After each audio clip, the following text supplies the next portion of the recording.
BabyTales. Hey everyone, welcome back to our art channel. Today, we're embarking on a magical journey into the world of miniature art. As we draw and color a dollhouse, get ready to unleash your creativity and bring a tiny world to life. So, grab your art supplies, and let's dive in. Let's start by sketching out the basic outline of our dollhouse. Picture its cozy rooms, pitched roof, and charming details. Take your time to map out the layout and design of your dream dollhouse.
Now, let's add some details to our dollhouse. Think about the windows, doors, and decorative elements that will make our dollhouse unique. This is your chance to let your imagination run wild and add personal touches to each room.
Time to add some color. Choose soft pastel hues for the exterior of the dollhouse and vibrant colors for the interior.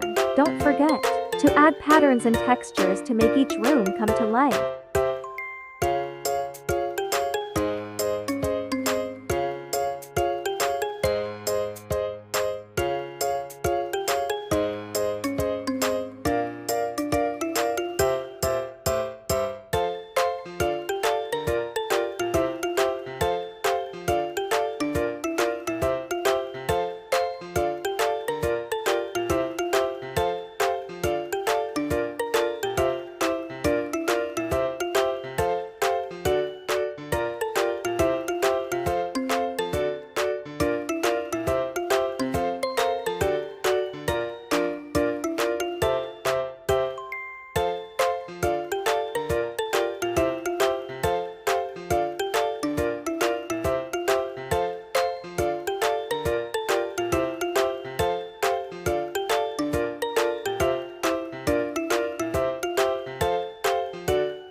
Remember, there's no right or wrong way to create a dollhouse. Let your creativity guide you and have fun with it. This is your chance to build the dollhouse of your dreams.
And there you have it, our very own dollhouse masterpiece. We've transformed a blank canvas into a tiny world full of charm and magic. Thanks for joining us, and be sure to subscribe for more art adventures. Until next time, happy drawing, happy coloring, and may your dollhouse be filled with endless joy and creativity.